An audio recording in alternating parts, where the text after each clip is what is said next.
to Daniel. Rabbi? Yes, go ahead, please. Thank you, Rabbi. No, first and foremost, is this class going to be uploaded eventually to YouTube? Eventually, yes. Eventually, yes. I'm not sure what class we're uploading now, but yeah, eventually, yes, absolutely, all of them. HaShem. Yeah, I was saying that because unfortunately I kind of missed most of the class because we had an earthquake while in the class, so I had to grab my stuff and run for my life. I live in a third floor of a building, and we've had 4 of these today here where I live, so yeah, I'm pretty scared actually. Wow. So yeah, I have a question that arose.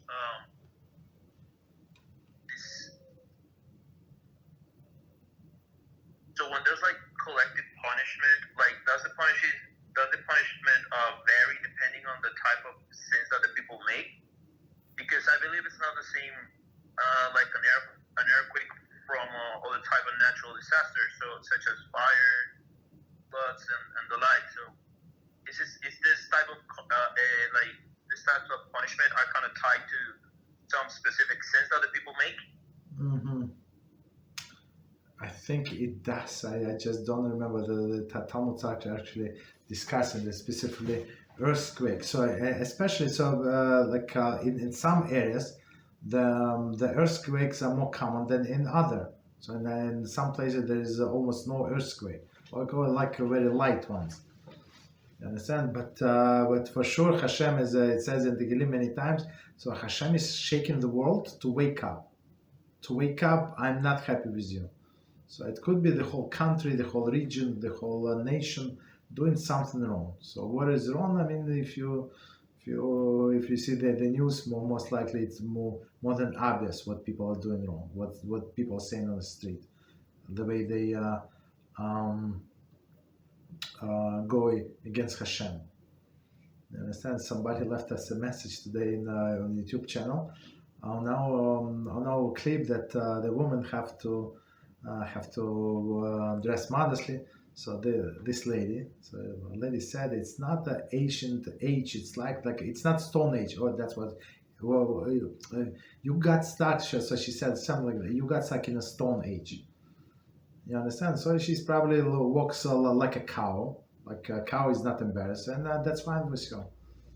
You understand? But it's not fine with Hashem. That's not what He wants from people. And sometimes He would shake the world for everybody to know. Look, maybe you're very comfortable in your penthouse or wherever you live, but I'm the king of the world, and I shake whenever I want to shake.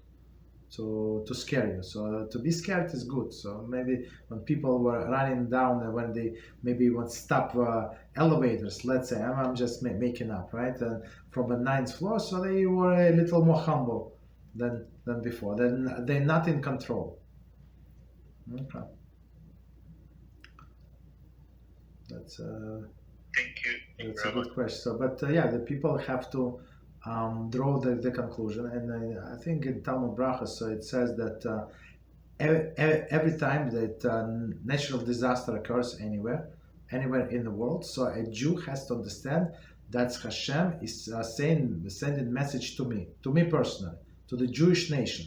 So Hashem said, okay, I'm punishing other nations, but for your sake, meaning what? To wake up you. They of course they're responsible for their sins, they deserve it, but I'm also not very happy with you, because if you were my holy nation, if you be so holy, this would not happen. But so meaning what? That when a Jew hear this message, something is a natural disaster, we have to apply to ourselves and do Teshuvah.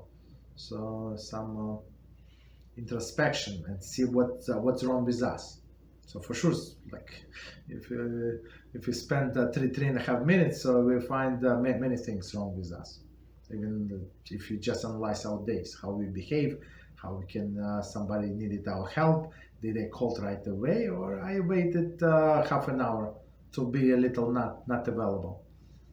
Yeah, you understand? And I was contemplating, should I do it, should I not do it, and it's going to be expense of this and expense that, but it's old lady, and she asked me, and she relied on me, this and that. So all of these things are taken into consideration. So that's a message for that nation, for sure. That's clear message, and nation for every Jew. Right? Do Teshuvah. Hashem said, I'm punishing them, but it's warning for you. Okay. That's very scary. So when they say, or the Goyim or the anti-Semites said that it's all Jewish fault, so in some sense, I'm planning to make this clip one day. So when they say it's all Jewish fault, I would say yes, in some sense, it is a Jewish fault. It is a Jewish fault because Hashem said, I created this world for the Torah, for the Jewish nation, not for all of these idol worshippers. Right? And when my nation is not behaving, and unfortunately we know that we're not always behaving, right? So I'm going to shake the world. So because of you, because of them, I can destroy them. I do not care about them. It's like the father, right? The father. So he sees this it's an example from Rabbi BeEzrat, right? It's 1 a.m. right? 1 in the morning. So car pulls next to the park, right? All the thugs smoking the drugs there, right? So the guy comes and he finds his son, he slaps him and starts dragging and yelling and kicking him this boy is like, what are you doing? This and that, you embarrass me. He said, I should embarrass you, I should kick you even harder. And he said, but everybody were like, I'm the best of this gang, I'm the best guy. He said, I do not care. These people, they're not my son. They can kill themselves. I can care less. But you're my son. With you, I'm going to fight. So same with other nations. Okay, they are very, very precious in their own eyes. But Hashem said, I created the Jews and I care about you, and I'm going to shake world because of you. So others are going to suffer, of course. So we have to be on a very good behavior. It's good for us, and actually that's the mission of the nations of the world, to make sure that the Jews are serving the Father in heaven, right? So that's very important, right? So it's good for the Jews, good for the Father in heaven, good for them. Okay. Right. So anti-Semites, they right, but they do not know how to use this truth. That's the issue. Okay, go ahead. Yes. No, this got me thinking a lot because many of the people are not fully aware of this thing. They just think it's like some natural cause, and they take Hashem out of the equation most of the time, or I would say all of the time. So that just got me thinking, because I'm taking this like 4 earthquakes in a day is something tough. Like Hashem is trying to tell us something very serious here. So I don't know if I kind of should take this like personally and first and foremost say, okay, I got to change myself, but perhaps I got to do more. Mm-hmm. Me, myself, I have to wake up even more. But can I do something to like bring more mercy from Hashem upon the people that I live with? Yes. Like perhaps to, I don't know, spread the word, do something within my ability to spread the words of Torah amongst the people that I'm surrounded by. Absolutely. That's for sure. You can bring the mercy to the world, that Hashem will see these people are changing, even a little. And to be a righteous Nochite, or to be a righteous non-Jew, it's not such an easy, hard thing to do.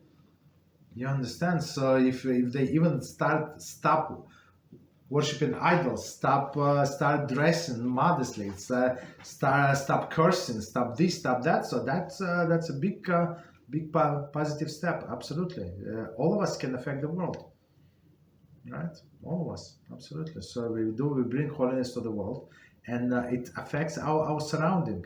And as opposite is also true, as we said before, our surroundings are going to affect us. So we must be very careful where we live and who we're surrounded by.